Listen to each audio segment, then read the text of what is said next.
నమస్కారం.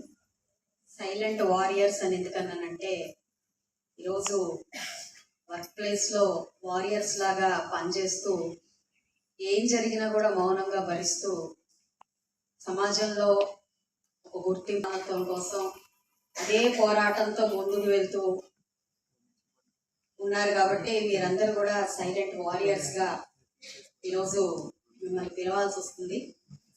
అయితే గుంటూరు పశ్చిమ నియోజకవర్గ పశ్చిమ ఆఫీస్లో ప్రతి మంగళవారం కూడా ఉమెన్కి ఎక్స్క్లూజివ్గా ఒక గ్రీవియన్స్ని స్టార్ట్ చేయడం జరిగింది.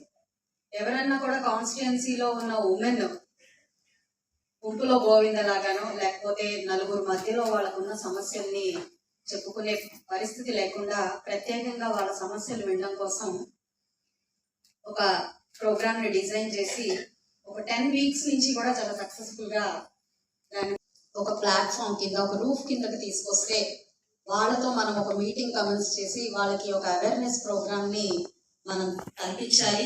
చాలా అవసరం ఉంది.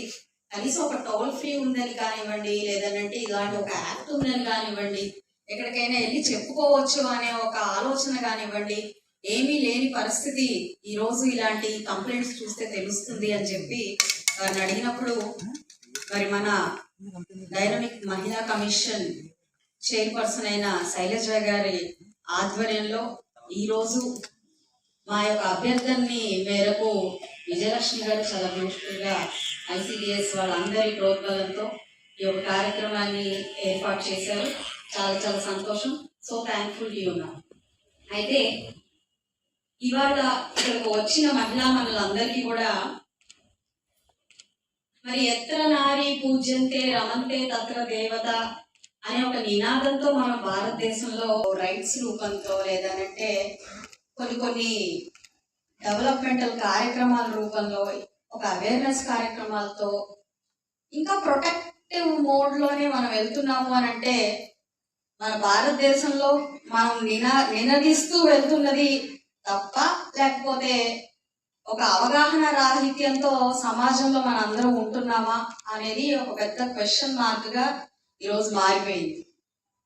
మరి ఇందాక అనేక ఇటు చైల్డ్ అబ్యూస్ లేదంటే డొమెస్టిక్ వైలెన్స్ లేదంటే సైబర్ క్రైమ్ లేదంటే prevention of harassment at work place ఇలాగ ఇన్ని యాక్ట్స్ మనకి రావడానికి గల కారణం ఏంటి? ఎక్కడైతే ఆడవాళ్ళు గౌరవ మర్యాదలతో ఉంటారో ఆ సమాజం చాలా గొప్పగా ఉంటుంది అని, లేదు అని అంటే మన మహిళల్ని అమ్మవార్లుగానో లేకపోతే మన ఇంటికి మహాలక్ష్ములాగానో భావించే మన డిపార్ట్మెంటల్ వైజ్ గా కాకుండా దీన్ని మొరాలిటీతో చూడాలి అనే ఆలోచన చాలా ఎక్కువగా ఉంటుంది. అంటే ఫ్యామిలీ దగ్గర నుంచే ఈ ఆలోచన దృక్పథం మారాలేమో, ఏదో అయిపోయిన తర్వాత మనం రక్షించడానికి మాత్రమే ఈరోజు జనరల్ గా ప్రోగ్రామ్ డిజైన్ చేసిన వాళ్ళందరూ వర్కింగ్ ఉమెన్ అందరినీ ఇక్కడ ఆర్గనైజ్ చేయగలిగారు. కానీ నన్ను అడిగితే ఏ ఆర్గనైజేషన్